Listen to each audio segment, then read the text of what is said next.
The last remnants of an ice age cling to the poles of our planet, an ice age that's been receding for the last 11,000 years. Stepping foot here is like stepping back in time, to a world covered in ice, whipping winds, and harsh, unsettling cold.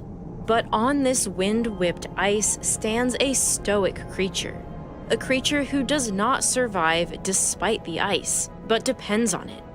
Hailed by many as the Lords of Antarctica, emperor penguins can reach heights of up to 1.3 meters or 4.3 feet and weigh up to 100 pounds or 45 kilograms, making them the largest penguin species. But these massive birds earn their name not for their size, but for their physical characteristics and abilities that make them seem as though they were designed to truly rule the Antarctic.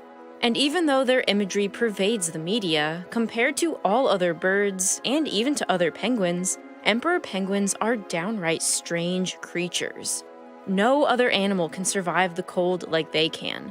No other animal is so wonderfully and bizarrely adapted to life on the ice, but also life in the sea. The emperor penguin is considered the deepest diving bird in the world, reaching depths far beyond 500 meters and capable of staying under frigid waters for up to 30 minutes at a time.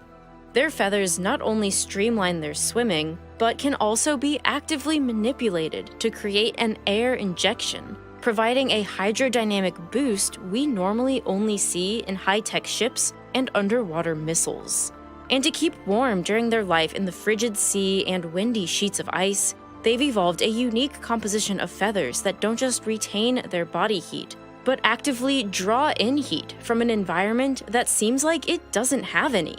They also utilize sea ice as a breeding ground, and if this wasn't impressive enough, they choose to use the ice to breed in the harsh Antarctic winter, where temperatures can reach 50 degrees Celsius below freezing, the coldest breeding temperature any known bird can tolerate. And despite all these incredible adaptations, we humans were certain for a long time that emperor penguins were the lowest form of bird, an evolutionary straggler inferior to the rest. But this could not be farther from the truth. And though their incredible adaptations have allowed emperor penguins to conquer the Antarctic, a rapidly changing global climate threatens their reign and might turn their evolutionary advantage into a liability. To understand what the future may hold for these incredible birds, it's important to ask, how did they come to rule such a frigid region? And where do they sit on the evolutionary tree? How are emperor penguins built to survive the sea and the ice? And how do they behave to not only survive, but to thrive in such an extreme environment?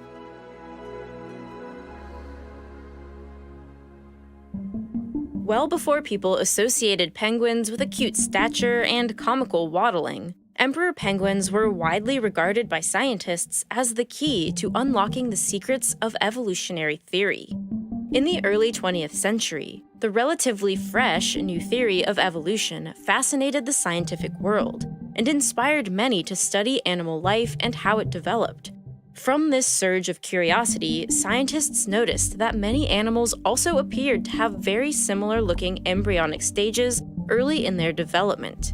From this curious observation, biologist Ernst Haeckel proposed recapitulation theory as a hypothesis for understanding the evolutionary history of certain organisms. The theory suggested that the embryos of more advanced life forms, like human embryos, would always pass through stages that looked like their evolutionary ancestors. That they would go through phases of being a fish, amphibian, reptile, bird, etc., until finally turning into a human, a recap of the wider-scale evolutionary process.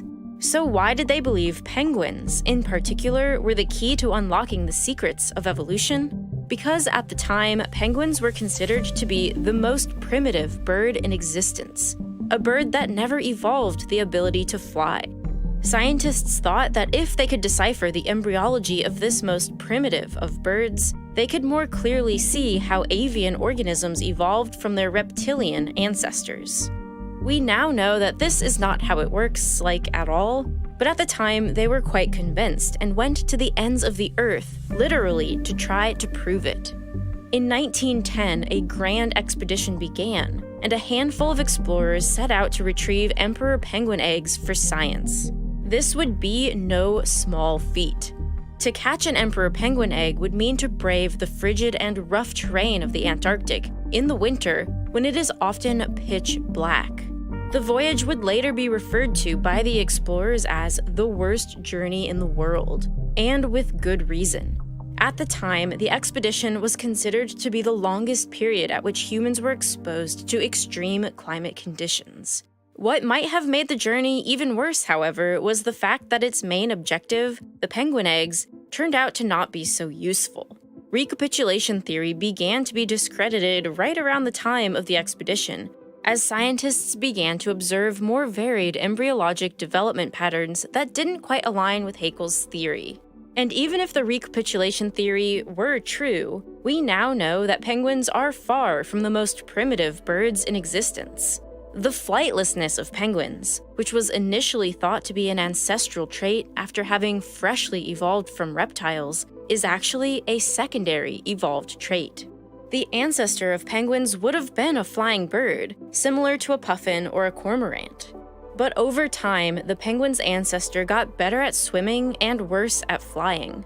And then, around 60 million years ago, the penguin clade split off, losing their ability to fly entirely, and gaining what researchers refer to as a hyper-specialized marine body plan.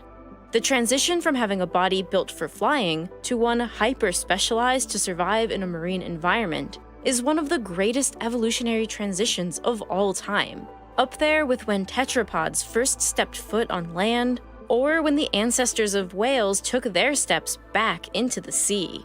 But how could it possibly be advantageous to give up the ability to fly?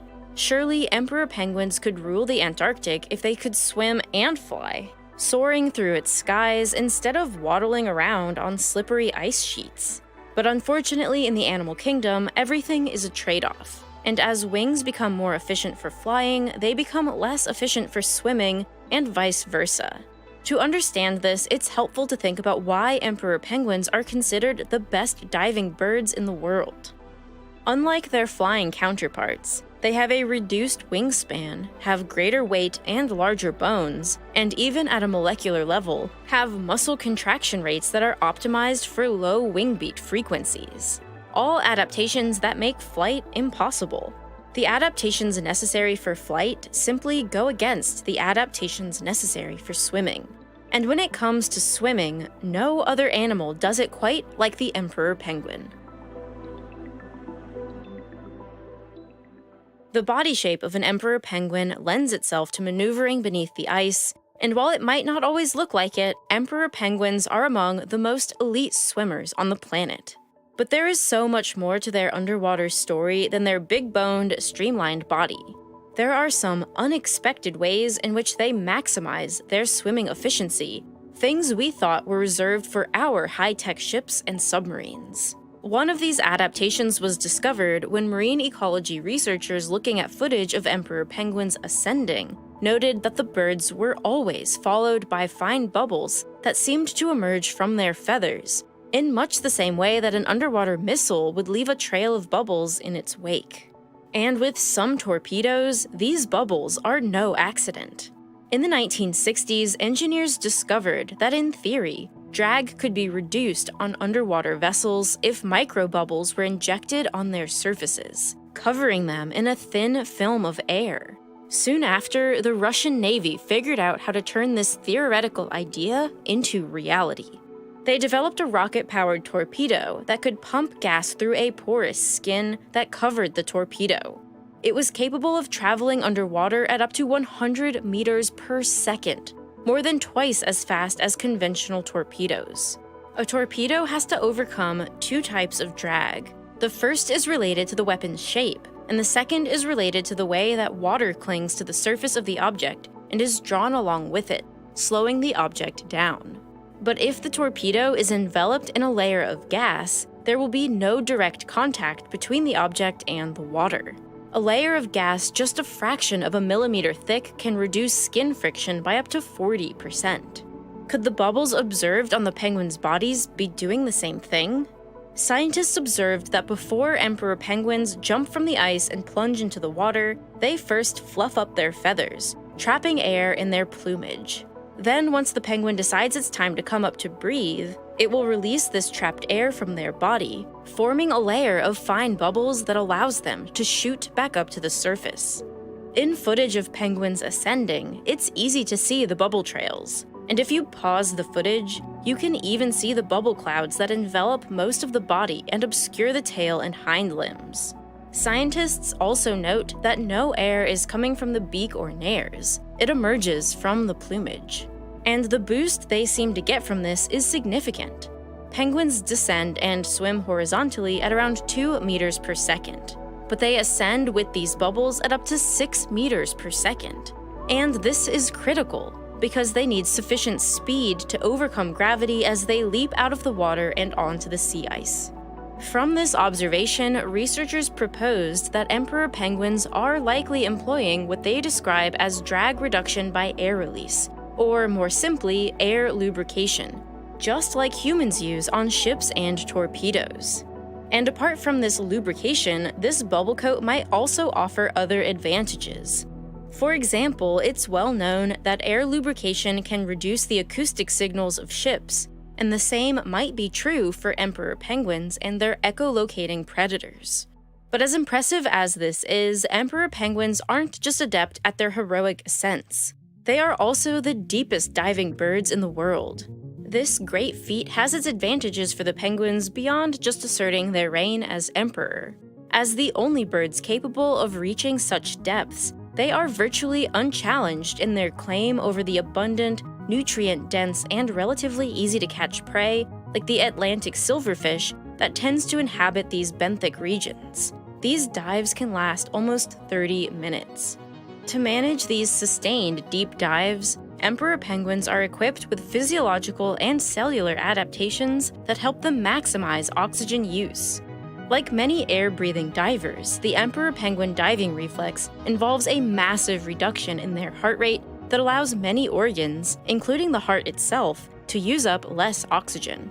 One study that attached electrodes to penguins during diving revealed that for extremely deep dives, heart rates can reach as low as 3 beats per minute. To complement this diving reflex, emperor penguins also employ peripheral vasoconstriction. Here, the birds are able to narrow blood vessels to such a point that they can effectively cut off certain muscles from their overall blood circulation. This allows the blood and the oxygen it carries to be distributed to more important muscle groups and organs, like to the brain and the heart. On a molecular level, the emperor penguin is also exceptional at storing large amounts of oxygen relative to its size. For example, myoglobin, a protein that stores and supplies skeletal muscles with oxygen, is considerably elevated in some muscles of emperor penguins, especially their pectoral muscles. On the other hand, hemoglobin, the protein mostly found in the blood and responsible for distributing oxygen to the different parts of the body, has a considerably higher affinity for oxygen in the emperor penguin compared to other birds. This allows the blood to better take up whatever oxygen is still present in the lungs during hypoxic conditions, and better distribute this oxygen to different parts of the penguin's body. But as incredible as this all is, an emperor penguin's ability to dive deep in Antarctic waters is only as useful as their ability to keep warm. Water temperatures in the Antarctic hover below freezing, at -1.8 degrees Celsius. It stays liquid only due to its high salt content. Air temperatures can reach -40 or 50 degrees Celsius, and winds often whip at speeds as high as 144 kilometers per hour. How any living creature can survive here is almost beyond comprehension. And yet, the emperor penguin thrives here, and their adaptations to do so are some of the most fascinating in the animal kingdom. They owe 80 to 90% of their thermoregulation to the insulation provided by their unique composition of feathers. To better appreciate this, it's important to understand the difference between the 4 types of feathers. the contour feather, the phyloplume, the afterfeather, and the plumule. Contour feathers are long, stiff feathers that, as their name suggests, provide a specific contour to the outer surface of the bird's body. These feathers encase the body, keeping icy water out and protecting the insulating layers below. Phyloplumes are almost microscopic feathers that are likely used to sense the arrangement of the contour feathers, allowing the penguins to adjust the contour feathers as needed to create a more hydrodynamic shape in the water. And then there are the afterfeathers and plumules. These are the soft, downy feathers that make up the insulation component of the plumage. Afterfeathers are attached to contour feathers, and plumules are attached directly to the skin. As you might have guessed, emperor penguins have a considerably greater density of plumules compared to contour feathers, with a recent study showing up to a 4-fold greater density of plumules compared to contour feathers. These fine feathers form a dense mat of insulation that keeps emperor penguins warm. And this insulation remains intact and dry, even as penguins continue their deep dives. The high density of these plumules also provides support for the air lubrication hypothesis mentioned earlier, as these fine feathers would produce the fine bubble streams previously described. Beyond just extreme insulation to keep heat from being drawn out into the environment, the plumage of emperor penguins seems to grant them the seemingly impossible ability to draw in heat from a bitterly cold environment. When scientists pointed cameras at an emperor penguin colony, they discovered something almost paradoxical. Most of the outer surface of the emperor penguin's plumage was actually colder than the surrounding Antarctic air. This can happen when the sky is clear and excess heat is lost from the outer surface of the body due to radiative cooling. And because hot air naturally flows towards areas of cooler temperatures, emperor penguins can suck in heat via convection, almost commanding the heat and the surrounding air towards themselves. The penguins manage to do this without actually feeling the colder-than-air plumage, because the plumage itself is a very poor thermal conductor, preventing any outward heat transfer from the warmer inner surfaces of the penguin. To add an extra layer of warmth, emperor penguins also engage in what researchers call social thermoregulation, which basically means that they huddle together in groups to share and conserve body heat. This isn't just a random aggregation of cuddling, though. Research has shown that this huddling behavior is a dynamic, organized network sensitive to environmental changes such as air temperature, wind speeds, and available sunlight. In general, there appears to be a system of more loosely aggregated penguins feeding smaller huddles that appear to be in greater need of warmth.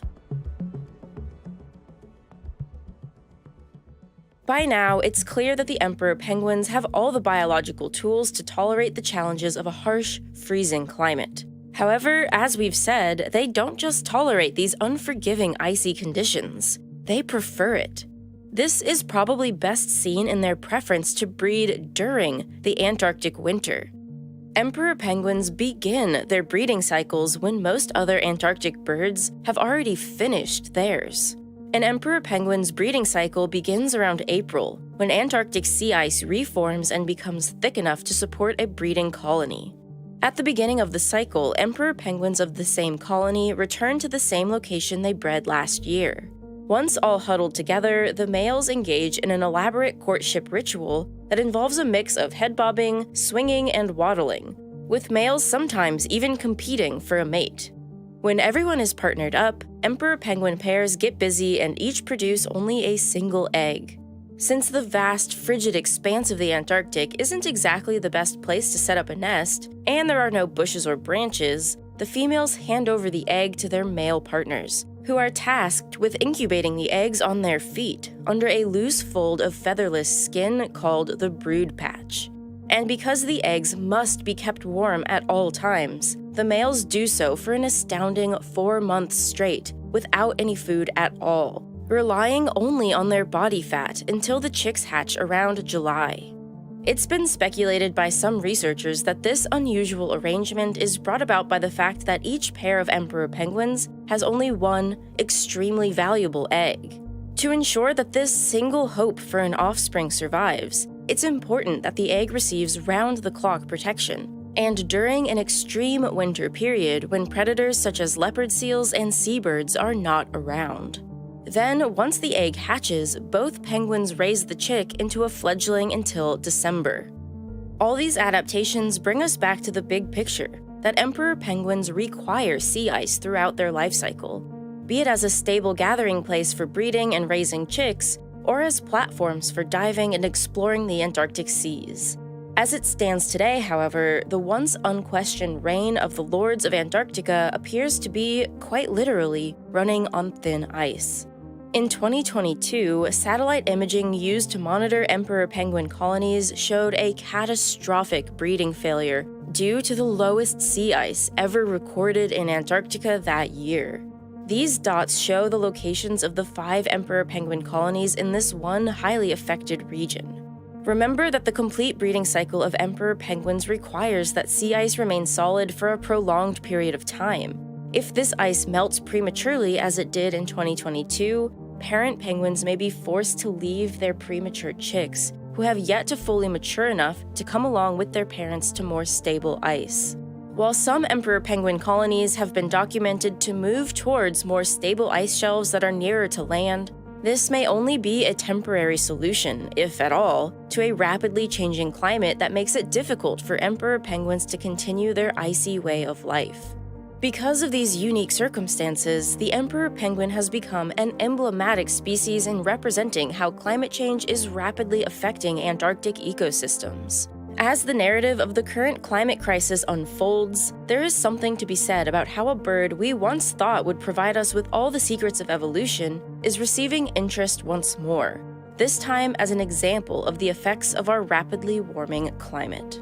But beyond being symbols of the climate crisis, something about these waddling birds just seems to resonate with so many people.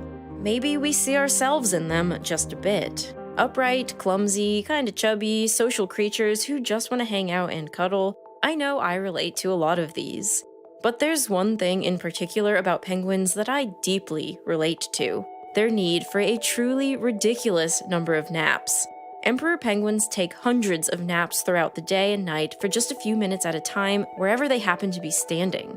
Chinstrap penguins take literally 10,000 naps per day. Penguins do this to make sure they stay alert enough to run away from predators if they need to. Humans do this because they never really get enough sleep, because staring into a rectangle that contains all the world's information is more appealing than laying in a dark room with all our own thoughts. Whatever the reason for them, 1,000,000 naps a day for penguins is not really a problem. For me, it kind of is. I unfortunately got stuff to do. I gotta teach you guys about penguins and bugs and stuff. So to stay awake, I do the most human thing there is: drink lots and lots of coffee.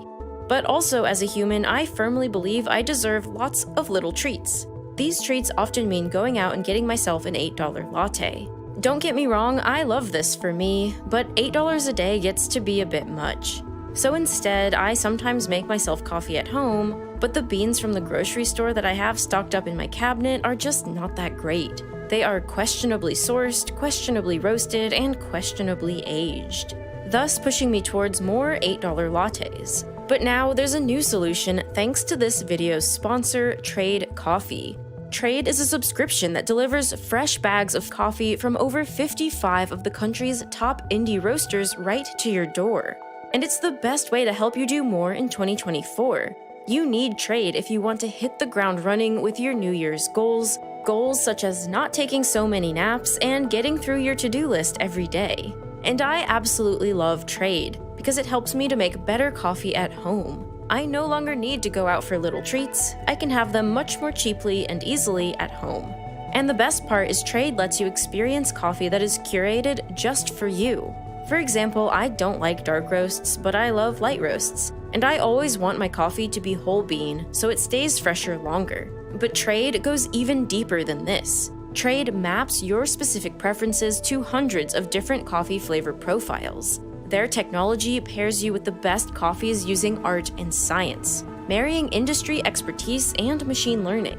It's been so fun getting new recommendations and trying new coffees that I never would have been able to get before. They even have one from a roaster called Mother Tongue called the Nebula Roast. Of course I had to try that one. Plus, Trade roasts your coffee to order and delivers it exactly when you need it. It's so easy to schedule an order. So upgrade your morning routine with better coffee. Right now, Trade is offering Real Science viewers a free bag of coffee with any subscription at drinktrade.com/realscience. That's drinktrade.com/realscience for a free bag of coffee with any subscription purchase. Plus, you'll be supporting the channel by signing up with that link. So click the button on the screen or the link in the description to sign up today.